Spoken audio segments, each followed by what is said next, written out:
ભારતના ઉપરાષ્ટ્રપતિ શ્રી જગદીપ ધનખડે કહ્યું હતું કે જંગલો આપણા ફેફસા છે. જંગલો આબોહવાનું નિયમન કરે છે, આપત્તિઓને અટકાવે છે અને હાંસિયામાં ધકેલાઈ ગયેલા લોકોને ટેકો આપે છે.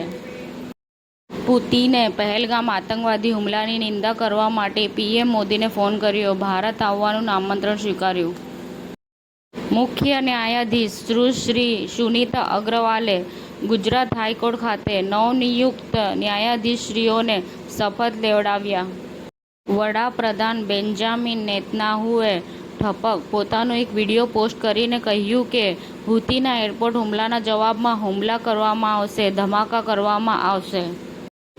તુર્કીનું યુદ્ધ જહાજ ટીસીજી બુયુકાડા પાકિસ્તાનના કરાચી પોર્ટ પર પહોંચ્યું. હજ 2025 સાઉદી અરેબિયાએ નિયમોના ઉલ્લંઘન માટે કડક દંડની જાહેરાત કરી. ગુજરાત ઉચ્ચતર માધ્યમિક શિક્ષણ બોર્ડ દ્વારા ધોરણ 12 વિજ્ઞાન પ્રવાહ તથા સામાન્ય પ્રવાહનું પરિણામ જાહેર કરવામાં આવ્યું.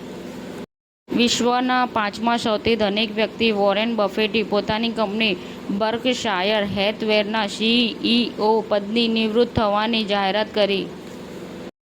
મુખ્યમંત્રી શ્રી ભૂપેન્દ્ર પટેલે કહ્યું કે વડાપ્રધાન શ્રી નરેન્દ્ર મોદીએ ધર્મ સેવા સાથે જનસેવાને જોડીને વિકાસ સાથે વિરાસતનો ધ્યેય આપ્યો છે. કેન્દ્રીય પ્રવાસન મંત્રી શ્રી ગજેન્દ્રસિંહ શેખાવતે જણાવ્યું હતું કે ભારતના એમઆઈસીઈ ઉદ્યોગ ઉચ્ચ ગુણવત્તાવાળી નોકરીઓનું સર્જન કરીને મુખ્ય આર્થિક ચાલક બનવા માટે તૈયાર છે. સમાચાર ટુડે ન્યૂઝ ચેનલની ટીમ અને જે સત્ય છે તે જ બતાવશે. આપ જોતા રહો સમાચાર ટુડે ન્યૂઝ ચેનલ. ગુજરાતની ધરતીનું ગુજરાતીઓ માટે જ, એટલે કે સમાચાર ટુડે ન્યૂઝ. અમારી સમાચાર ટુડે ન્યૂઝ ચેનલને લાઈક કરો, શેર કરો અને સબસ્ક્રાઇબ કરો અને જોડાયા રહો સમાચાર ટુડે ન્યૂઝ ચેનલ સાથે. મળશે દરરોજ ઇનામ જીતવાની તક.